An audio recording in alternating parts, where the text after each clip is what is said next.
Marcus Reed tripled his money in 14 months and decided he was a genius. He was not a genius. He was a man standing on a moving floor, mistaking the motion for his own legs. But no one tells you that while the floor is still rising. In the spring of that year, he put everything he had into the market. Everything. The savings, the house equity, the money set aside for his daughter's school. The next morning, the number on his screen was larger. The morning after that, larger still. Marcus had never felt anything like it. Every choice he made turned to gold the instant he made it. He bought and it climbed. He held and it climbed. He bragged and it climbed faster, as if the market itself were applauding. By summer, he had doubled. By autumn, he had tripled. And somewhere in that climb, a quiet lie moved into his chest and made itself at home. The lie said, "This is me." The lie said, "I see what others cannot." The lie said, "I am simply better than the men who are afraid." Here is what nobody tells you about a bull market. It does not feel like luck while you are inside it. It feels like vision. It feels like proof. Every gain whispers that you earned it, that you alone understood, that the cautious are simply slow. The rising tide lifts your boat, and you swear it was your rowing. Marcus had a friend named David who stayed in cash. David watched the same market climb and felt no envy, only unease. He said the same thing every time they spoke. "Marcus, you have never seen this end. You only know how it begins." Marcus laughed at him. He called David a coward at dinner in front of their wives.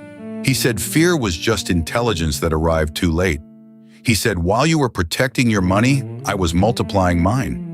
David did not argue. He only said one quiet thing as he left. "The wind that carries you does not ask your permission to stop." Marcus thought it was the line of a man too timid to win. He went home and checked his balance and felt like a king. Then the wind stopped. It did not announce itself. There was no crash on the first day, no siren, no warning bell. There was only a morning where the number was smaller instead of larger. Marcus told himself it was noise. He told himself the dip was a gift, a chance to buy more. So he bought more, and it fell further. He had spent 14 months being right, and he no longer knew how to consider that he might be wrong. The skill he thought he had was never tested until the day it failed. And on that day, there was nothing underneath it. The market that made him had simply decided to stop carrying him. It owed him no explanation. It never had. He doubled down because doubling down had always worked. He borrowed against the house because the climb had always returned. He told himself a genius does not flinch, but it was never genius. It was wind, and the wind was gone. The number that took 14 months to triple took 11 weeks to vanish. The savings, gone. The house equity, gone. The money for his daughter's school, gone with the rest, swallowed by the same current that once felt like talent. Marcus sat in the dark in front of a screen of red and finally understood what David had tried to tell him. He had never been winning. He had only been carried. And a man who is carried never learns to walk. 2,000 years ago, Seneca watched rich men rise on fortune they had not earned. He warned them without comfort. He said, "No man is more wretched than the one who has never met adversity." He said, "The fortune that lifts you without ever testing you will drop you without ever warning you." "The man fortune favors and never tries," Seneca wrote. "She is only fattening for the fall." Marcus had been fattened for 14 months. He mistook the fattening for skill.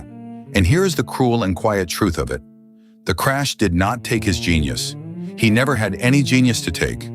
The crash only removed the wind and showed him the man who had been standing still the whole time. Everything he was proud of had been borrowed from a current he did not create and could not command. His talent was a season. His brilliance was a tide. And the tide, like every tide, went back out. David called him a month after the worst of it. He did not gloat. He asked only one question. "Marcus, did you ever once ask why it was working?"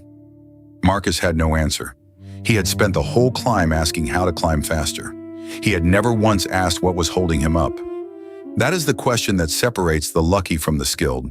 The lucky never ask it, because the answer would end the feeling. So look hard at the gain you are most proud of right now.